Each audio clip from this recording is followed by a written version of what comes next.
辺の食堂とか旅館とかいうのは田舎の内陸の方でしょ。だから海の魚が入れられるから昔はこればっかりですよね。この上に小山神宮ってわかる？昔の神社があるんですよ。そこには旅館がずっと10軒ぐらいあったんですよ。そこを泊まるのは全部魚は濃いやつなんです。今はほとんど扱いません。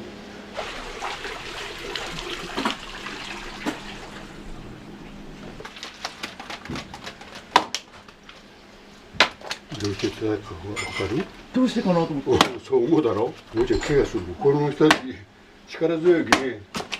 私が怪我するき少し参ってもらわんとまあ。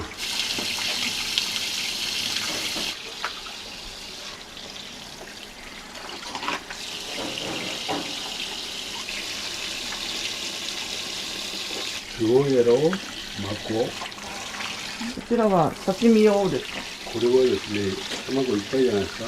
人間だって子供がいた時に体弱ってるでしょ。つまりこう栄養全部取られるじゃない。子供にお刺身に合わない。体力落ちてるの。これは韓国ですよ。お味噌汁ですよ。これが欲しいっていう人おるんよ。今まだ3月でしょ。産卵期っていうのは今からなんです。こんな卵はあんまりないんですよ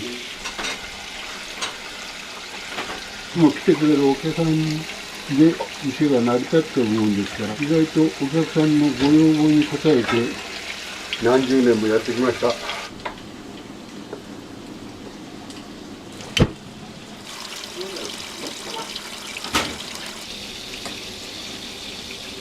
これを溶く。白いでしょ。これ白子。こ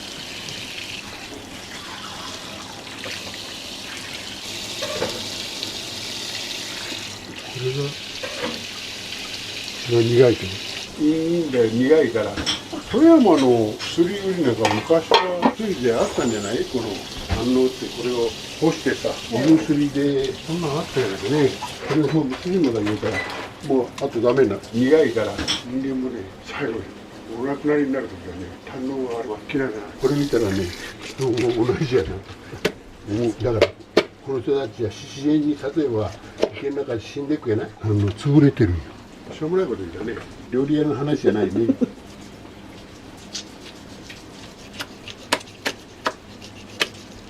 まだ相手叩いてもねなかなか知らないんよ。これで根性のあるやつとないやつじゃすぐ分かるよ。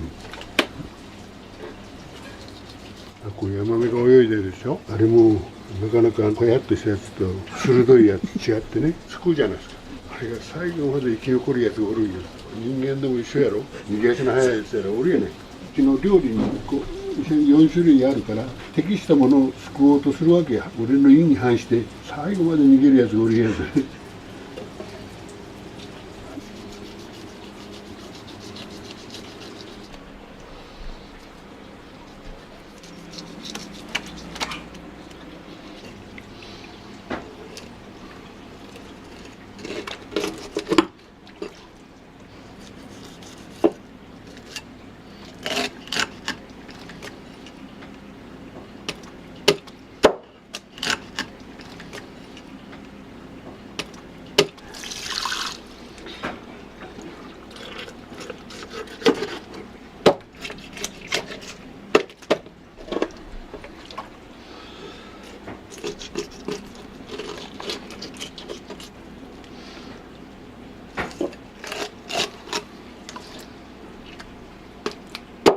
この面積が広いもんでさ、この辺が薄いもんでね、あれやったらずーっとここまでこう包丁にこういうふうに入れられるんやけど、身がないよ。こう薄いでね、お刺身にしにくいんよ。だいたい身がちょっとくたびれて、あれだけの膜をこう体に持ってるやん。今から特に産卵期に入ると妊婦の方が入ってくるんだ一緒にの。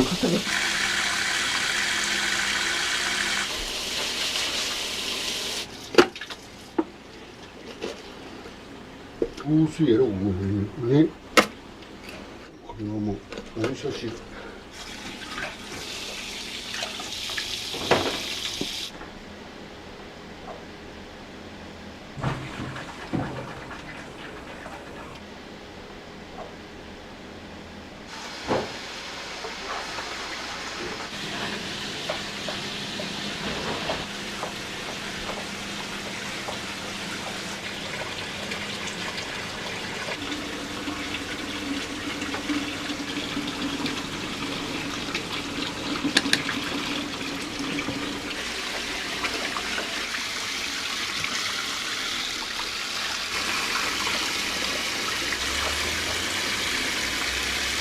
馴染みのお客さんだけね、言われたらこうやって用意しておってあげる。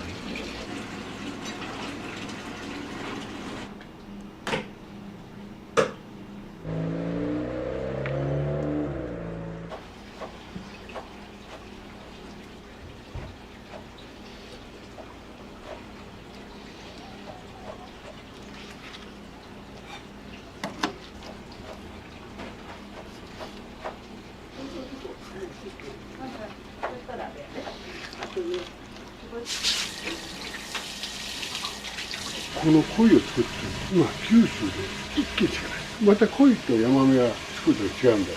ヤマメは山の奥で水の量が多くって、水が冷たくって、そういうところで作ってるんだ。だけど大変だよ。離れられないの。いつも見とかね。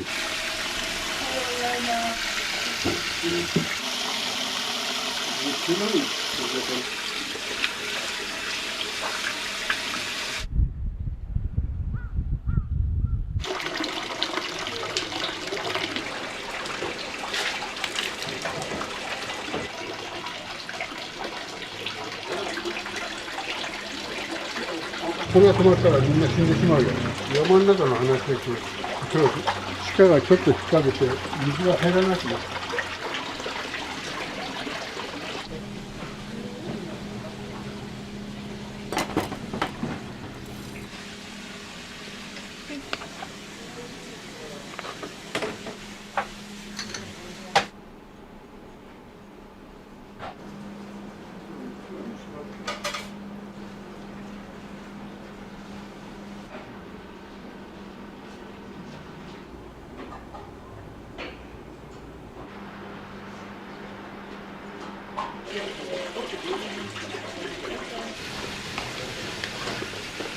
どれでもいいから触って。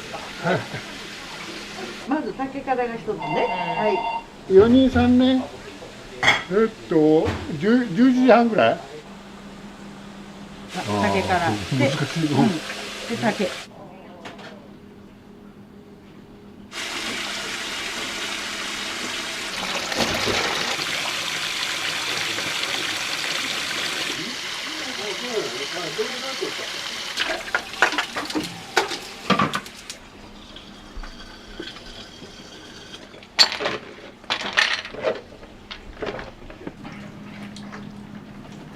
はんぺんの分いっていいかな。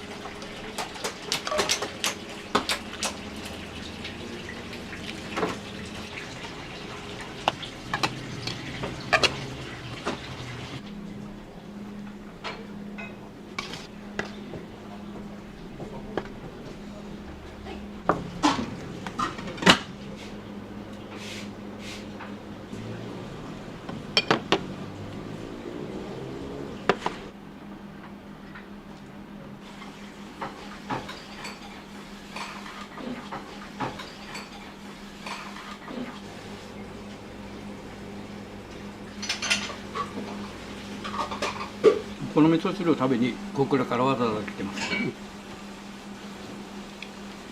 この味噌美味しいもんでね、しょっちゅうは来れない。前はね、月1ぐらいで来て、ヤマメの塩焼きも一緒に食べとったんだけど、もうそんな食欲もなくなってこれだけで十分やから今。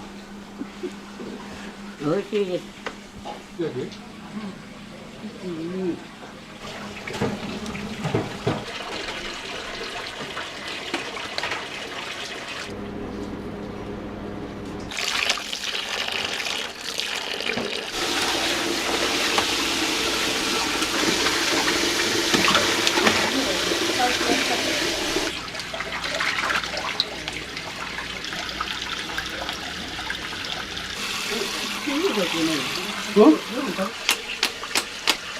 なんで叩くでしょ。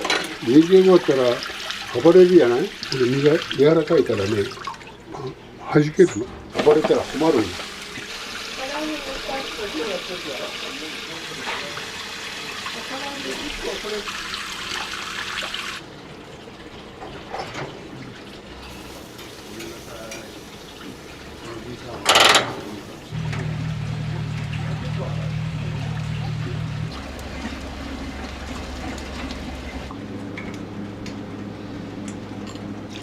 こう見て叩き方がね少なかったらこう暴れるのよね。生き物だからこんなことになるよね。庭が悪いき本物ももう一回持ってきますっつうとって偽物です。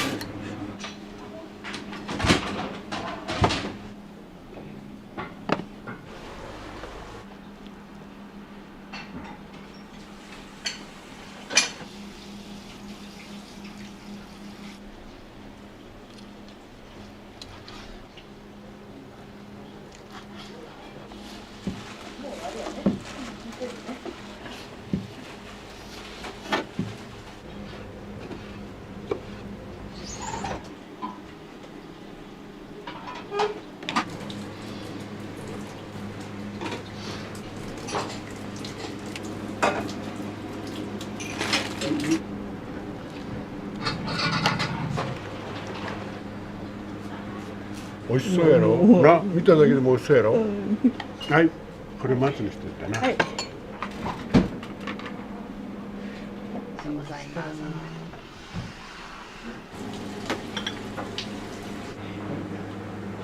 あと、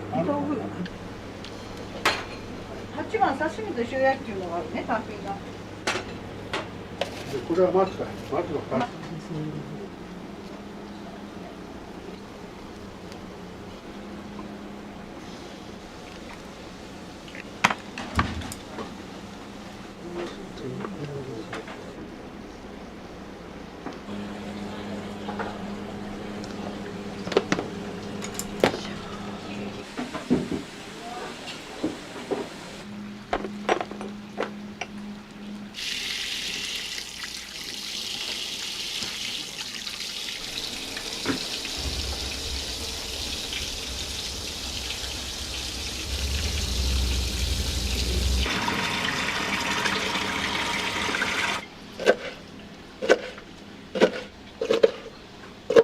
鮎とかヤマメはこういう生の食べ方をするんよ。これ背をこすっていうのね。普通ならこう切るでしょ。鮎やらヤマメは骨が柔らかいからね、全然気にならない。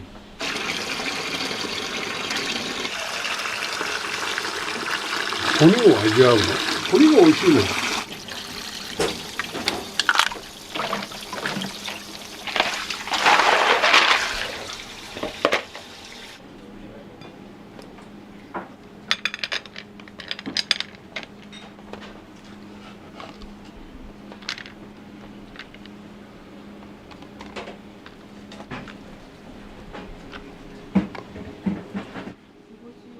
はい。8番で。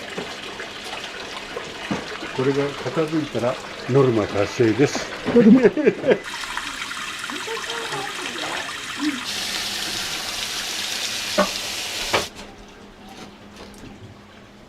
つ入る？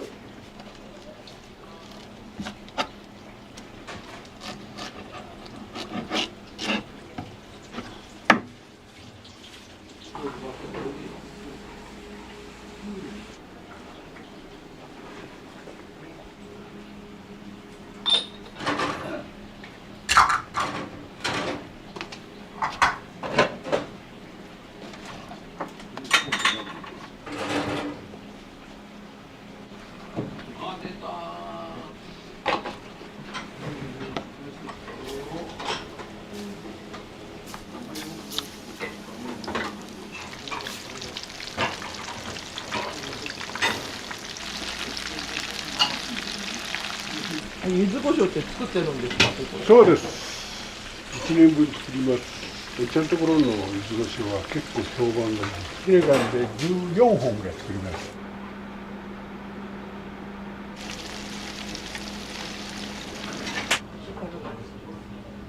こっちに塩がいい。あ、美味しそう。ありがとうございます。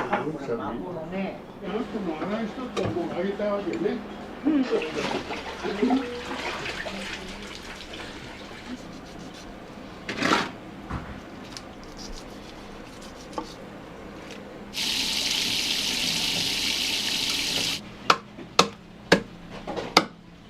トイレですか。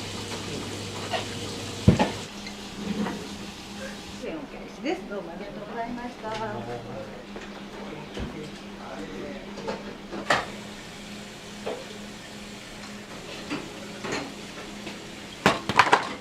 あ、1番？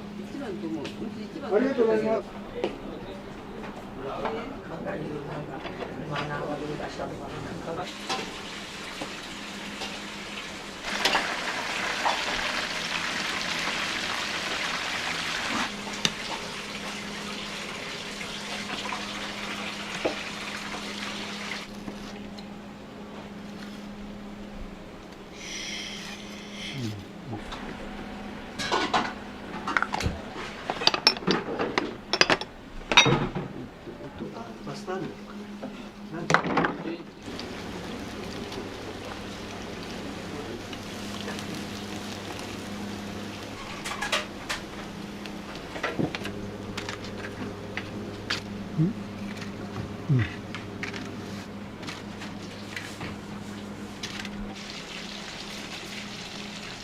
終わったしね。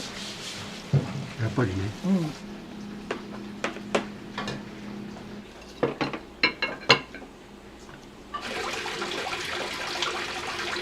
久しぶり。ね。久しぶりってもう何十年。そういうことだ。また思い出してくださいね。また思い出して。はい。はい。ありがとうございました。元気元気。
最後に入れたのは何ですか？結局ね、なんていうかね、唐辛子とその味付けのナムの茶色、それ入れることによって味がつく。ナムの味の素みたいもん。調味料。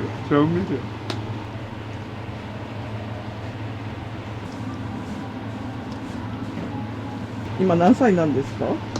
今、はい。 80過ぎてる。石焼きビビンバとかね、それの茶色い。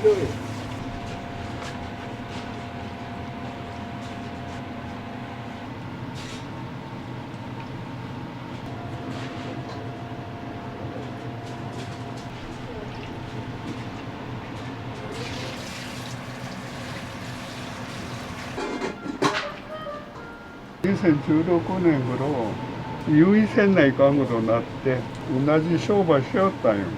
で、そこの店、若い時からして、おいちゃんそこで夢をかけとったんよ。病気になったけな。入院する間、ちょっと人にさせようと思ったんよ。家主が、あんたの息子か娘やったらええけど、赤の他人にはダメっちゅうに。あんたの身内ができんなら店戻してくれ言うけ、しょうがないで店を頼んだよ。そこ45年か50年近くしたけんな。そこで粘りたかったけど、それでこれがナム。もうやめるしかない。中古品屋に売ろうと思ったんよ。日にちがなかなか連れて長引いたんよ。そしたら病院の先生は「はよ入院せんなお前ダメよ」言うけん。入院するしかない。機械やら冷蔵庫やらもう全部廃棄処分したい。廃棄処分するにはもったいないわ。もったいないけん中古品屋に売ろうと思ったら日にちがかかりそうやからな。先生が「はい入院せんなダメよ」言うけん。廃棄処分するのに50万円でいいですよ言って契約打ったんよ。途中からね50万じゃ赤字出るけんね、ちょっと足らん分見てくださいよ。しょうがないけん足らん分見てあげて廃棄してもろたい。ほらご飯数値入れてなかったよ。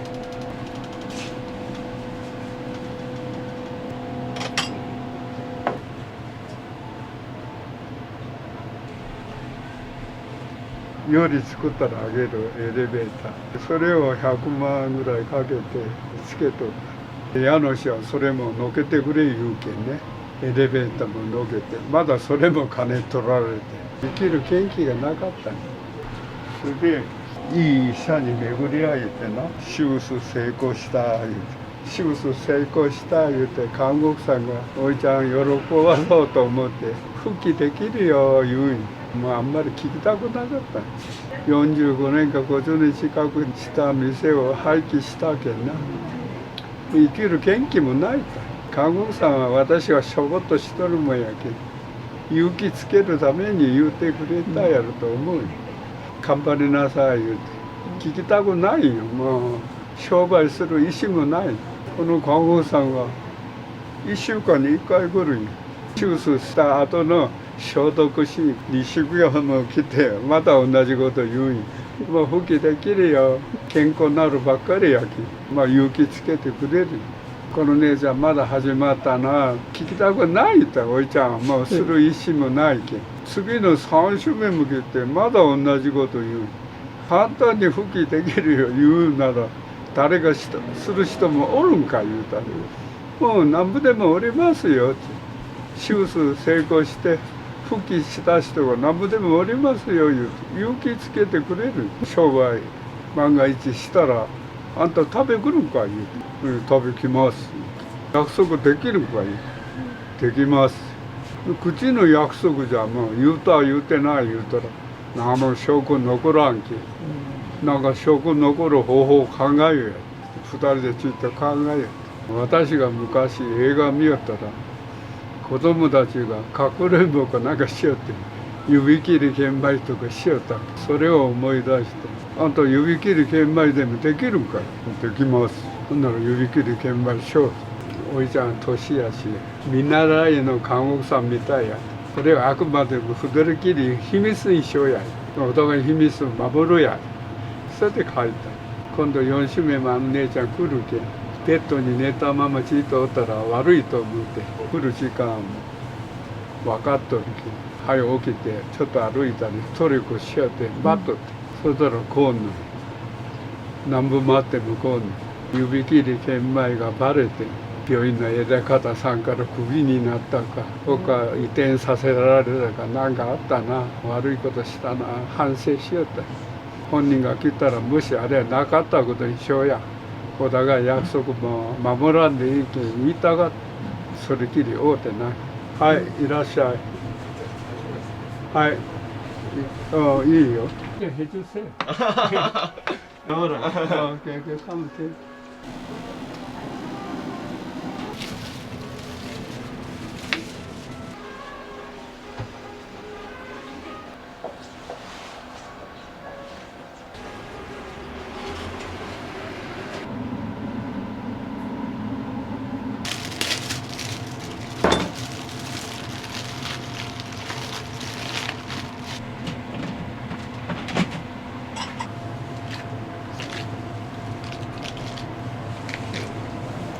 そしたら今度先生がのこのこ来て「あんたそろそろ来週ぐらい退院してもいいよ」って「退院はしてもいいけど抗がん剤を1年間打たんないかんのよ。抗がん剤1年間打ちたい。それでも会うことなかった。あの姉ちゃんに悪いことしたなって心の中で反省してる。本人と会わんから反省しようがない。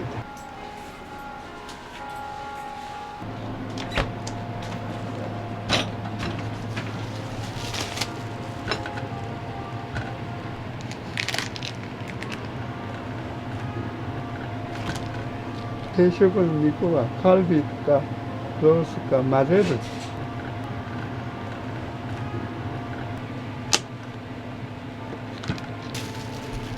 直す。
はい、どうぞ。はい。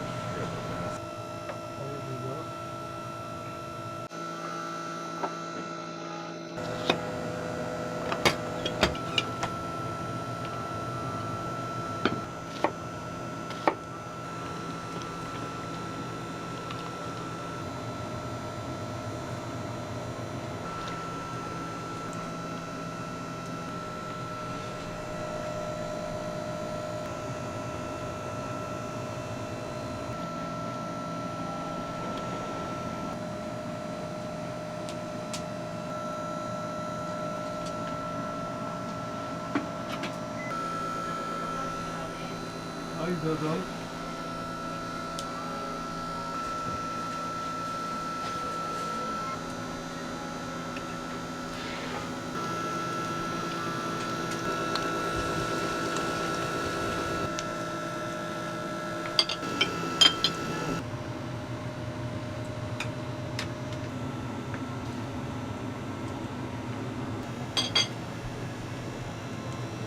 はい、どうぞ。もう食べていいよ。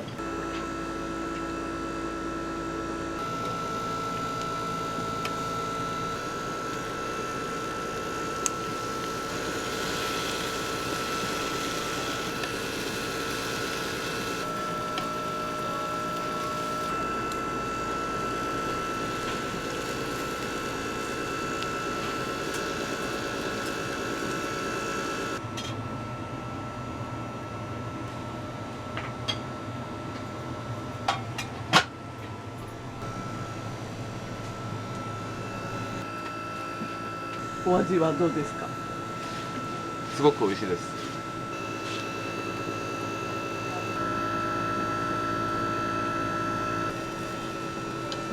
上のそれでくだんなで아저씨 됐습니다.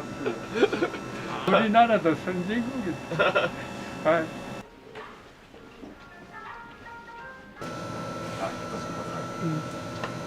先生に相談して寝る方法お願いします言うたんよ。速やくくれたんよ。なるだけ飲まんように努力せと。どうしても眠れん時は飲めと。飲んだら寝るのは寝るんよ。起きたらぼーっとなってね、テレビが二重に見えたで、ああ俺の人生これで終わりかなと思いよった。なんか寝る方法がないか言うて息子に聞いたんよ。ジョギングと散歩ぐらいしてご飯ちゃんと食べて寝なさい。それが眠れんけんもうこっちは必死無視やん。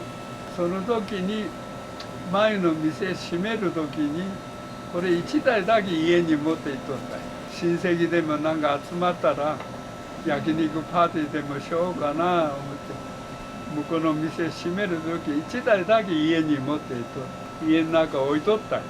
それで看護師さんが復帰しなさいいうのを思い出してこれをしたい。それが眠れることになった。初日は張り切ってこう開けたんよ。お客さんが全然誰も来んの。病人が商売したら誰も来んのやろか。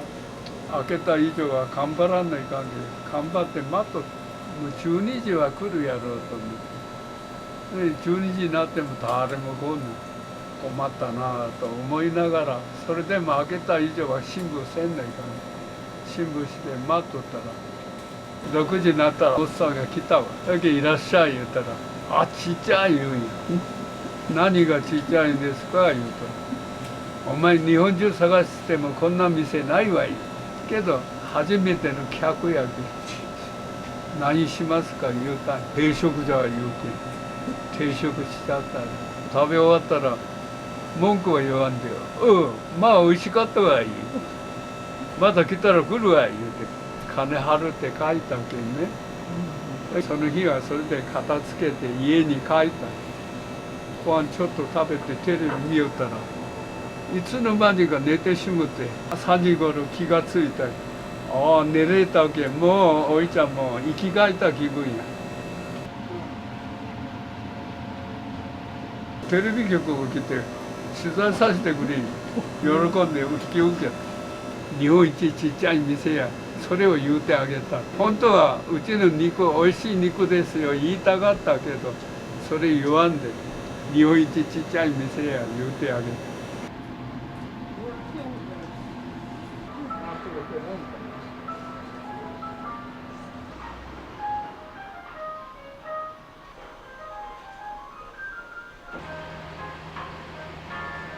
焼肉全部食べ終わって、それで来てよかった言うて喜ぶ。私は焼肉たくさん売って喜ぶ。土地もウィンウィンよ。감사합니다. 아리가또 감사합니다.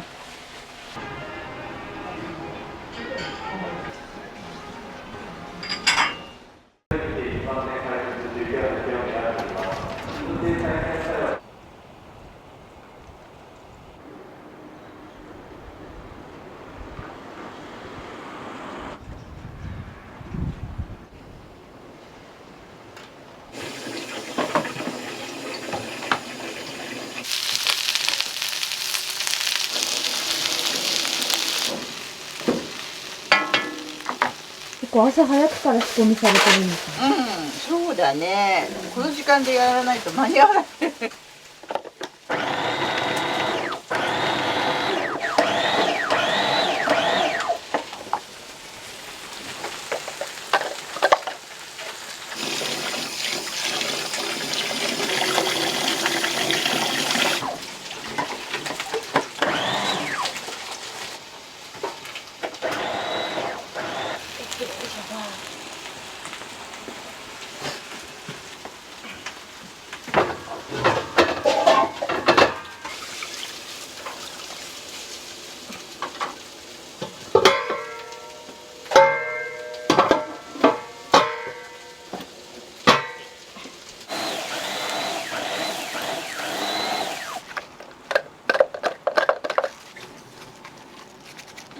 もうね、それはね、順天大学が近くにあって、大学生が結構帰ってきてくれてたの。で、若い子たちってやっぱ食べるでしょ。で、最初は普通でやってたんだけども、その大学生にいっぱい食べさせたくって、店長がどんどんこんな。あ、そうだったんですね。もう値段も変わらず、量だけ増えてって、もうオムライスなんかこんなん。それ元取れてないよっていうぐらいどんどんこんなになってちゃって、不利益なんかなく度外視で今に至ると。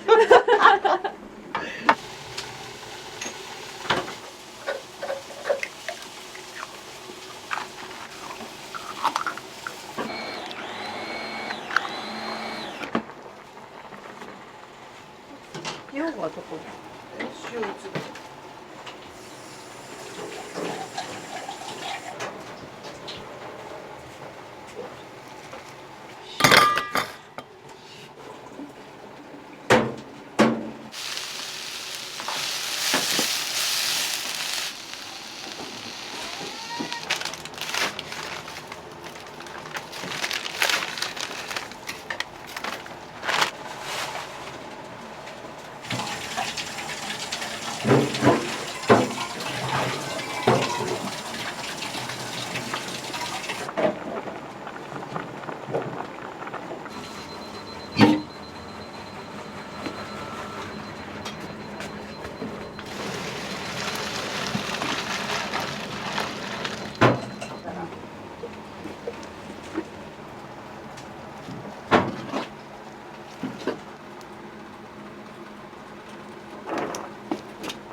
厨房はご自身で作られたんですか？うちの父親がね20年くらい前になるのかな。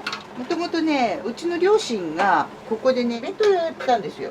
で我々はもともと止水でね飲食店やってたので、止水でお弁当屋やってた、お弁当とレストランやってたんだけど、2019年の大型台風あったでしょ、はい、千葉県を襲った木更津なんかもう壊滅的な、あの時にうちも店台風の被災を受けちゃって、全滅もう全部だよ。全部ダメになっちゃう。屋根が飛んじゃったもんだから、もう全部もう雨が降り注いじゃって、でもうある機材全部ダメになっちゃって、でもう行くとこなくなっちゃってね、止水からこの実家にね駆け込んでそう避難してきたの。でもうここ空いてたから、じゃあもうここ借りて、お弁当屋、最初お弁当屋をやろうっていうんで最初お弁当屋を始めたんだけど、それがいつの間にかレストランになる。レストランでお客様もね立ち上げてほしいっていう声がずっとあって、でじゃあもう大きいことはできないけど、じゃあプレハブ立てて、そこで小さく細々やろうって言って2022年かの4月にオープンしたんですよ、飲食店を。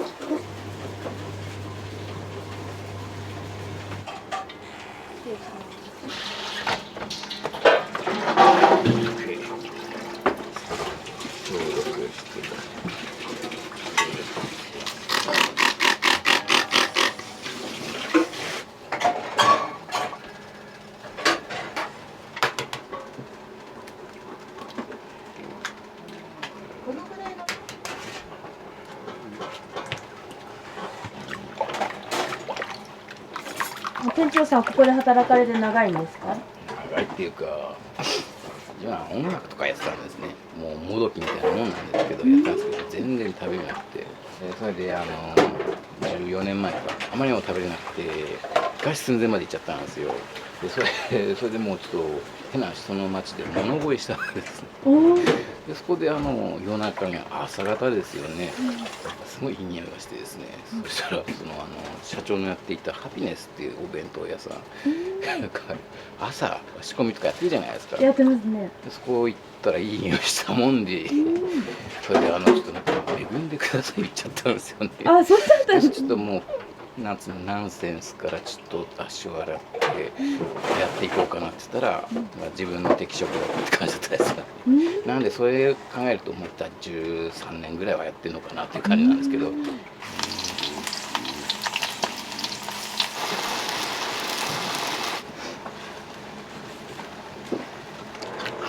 れをですねハンバーグに混ぜるんですね。これ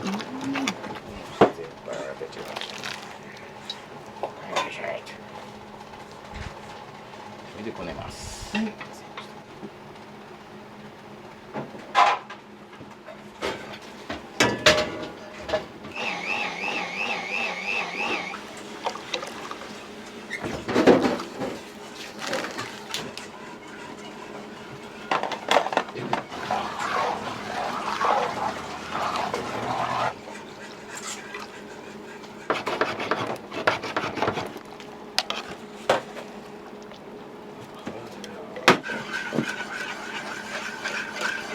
きついでしょ。何でも値上がってるのに、だって全部上がってもね、そうだって今年に入ってから食材全部値上がったよ。30円ぐらい値上がった。これで自分がしばかれまくる。本当しばかれまくって、もう一昨日もなんか死の寸前まで行きましたね。死の寸前。ああもうダメかって。だからちょっと今日元気なかったんですけど、まあ気を取り戻してってもう死の寸前まで行った。これはなんか私がしばいてるみたいじゃんね。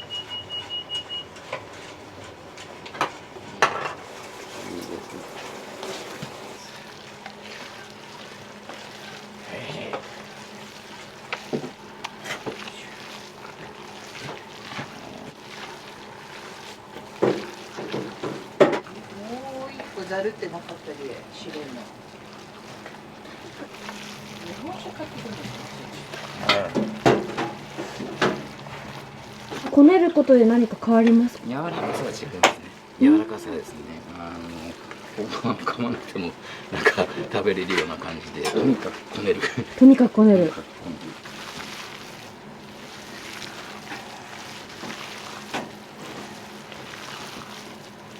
トロみたいになるまでやるっていうか。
これお肉は味付け全部違うんですか？あ、手口が塩、醤油、辛味噌。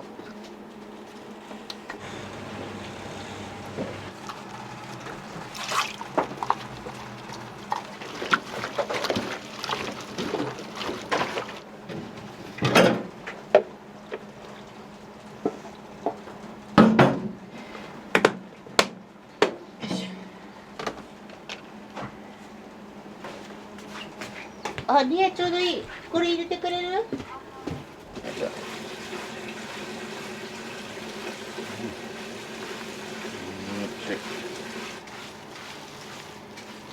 こういう感じですね。このぐらいまでこねてみたいな感じでやります。OK。じゃあ仕分けでございますね。よし。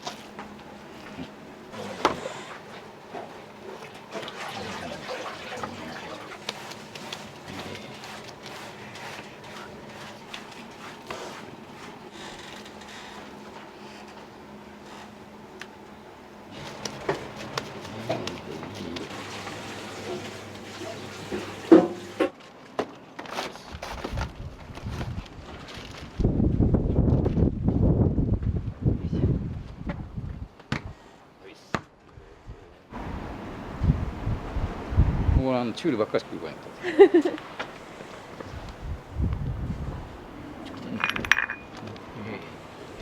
いや。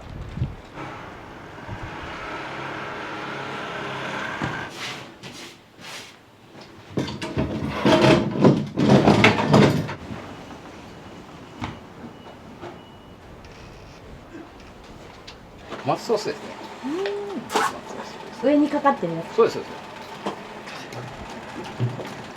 あ、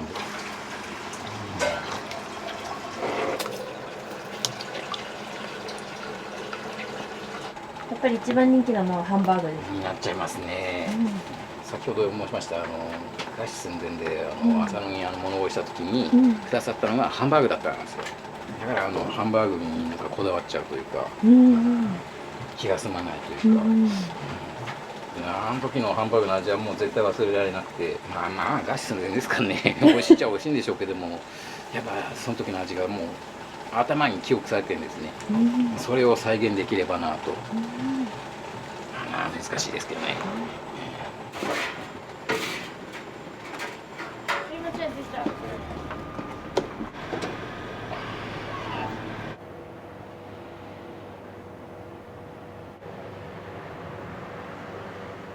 今日はすごい遅い方全然すごいです。海外からも来るんですよ。去年一番遠かったのがベトナムだわ。でこれだから休めないですよね絶対ね。でねベトナムとかねじゃあアメリカから来てやってんねとかってショックじゃないですか。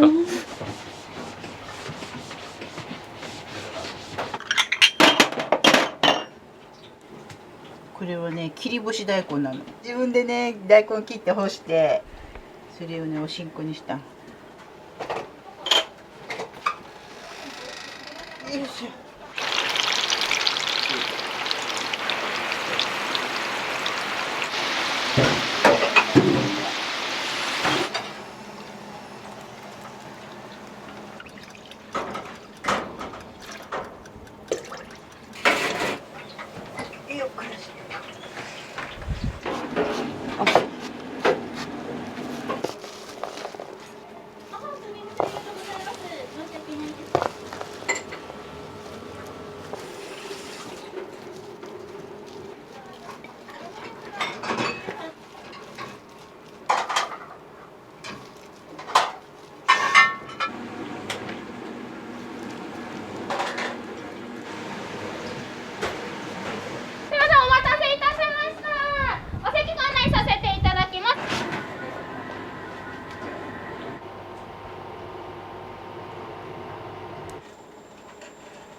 理できますのでお待ちください。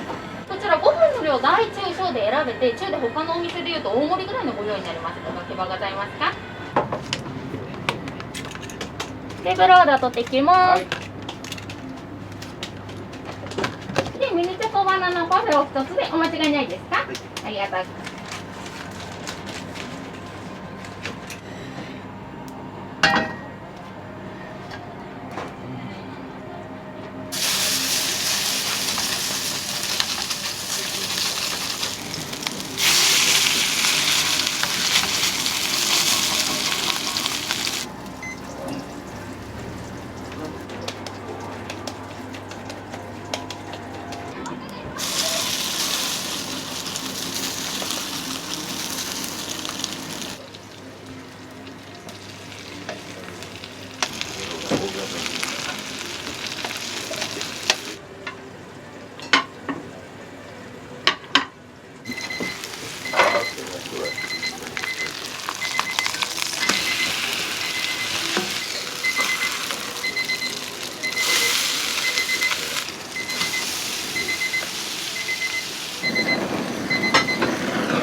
はい、ありがとうございます。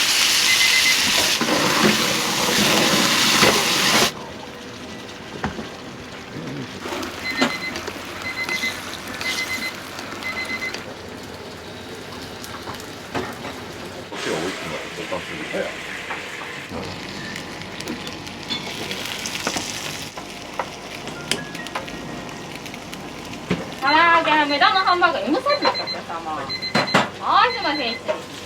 唐揚げこの後ご用意させていただきます。ですので鉄板お待ちとなってます。お気をつけください。ありがとうございます。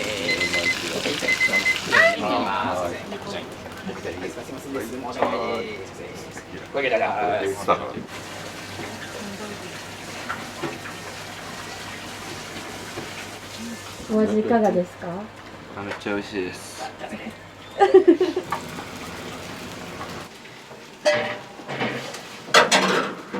ちらが反対サイズです。失礼します。失礼します。L サイズになります。失礼します。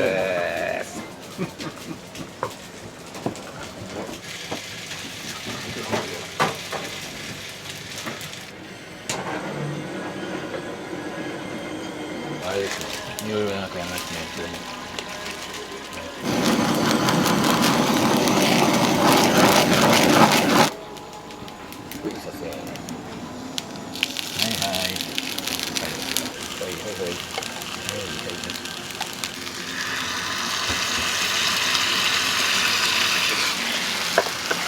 ありがとうございます。いただきます。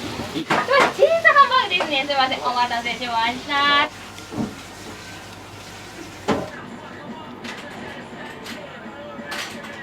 2034円のお先にお返しです。失礼します。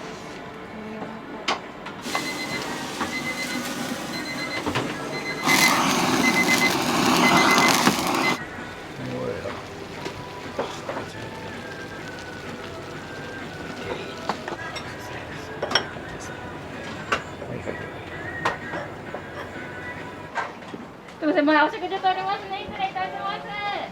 台風直後の時には考えはもうできなかったですね、こんなのね。やっぱ諦めちゃダメですよ。ちょっとでも引っかかってんだったら絶対諦めちゃダメですね。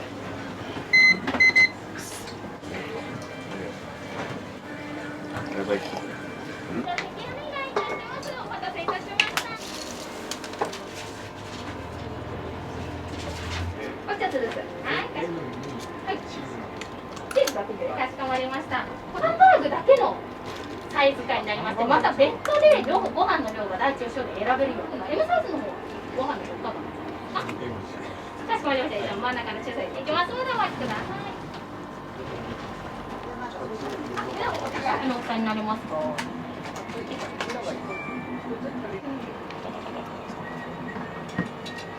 こちらになります。はい、そうです。そうですね。唐揚げまだ揚げていただくの早いですよね。あ、もう大丈夫です。大丈夫ですか？はい、かしこまりました。お待たせ失礼しますね。めっちゃ美味しかったです。ただ想像以上に量が多かった。また来ます。またチャレンジ完食。ありがとうございます。ありがとうございます。ありがとうございます。お待ちしてます。ありがとうございます。ありがとうございます。ありがとうございます。宮崎、すげえですね。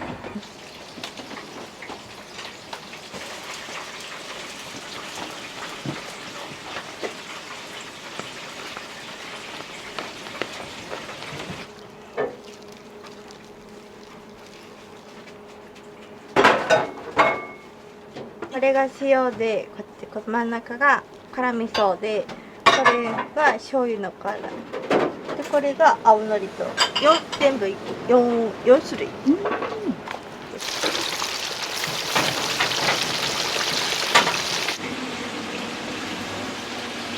社長さんから見て店長さんはどんな人ですか？もうとにかく頑張り屋だよね。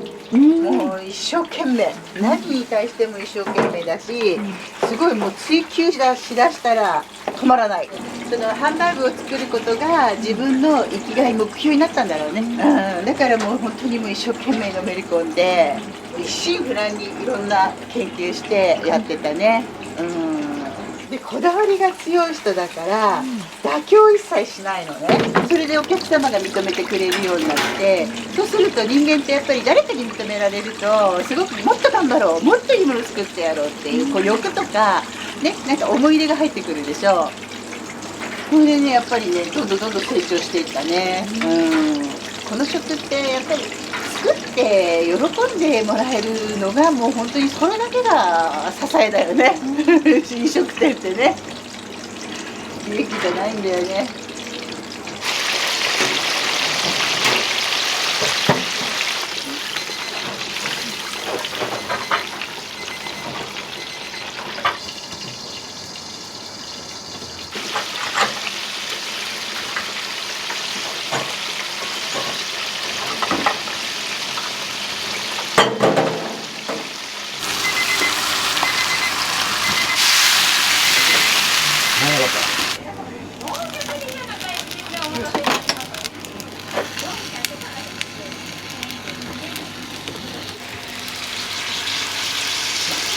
唐揚げハンバーグの M サイズです。手を下ろしますね。鉄板熱くなってます。お気をつけください。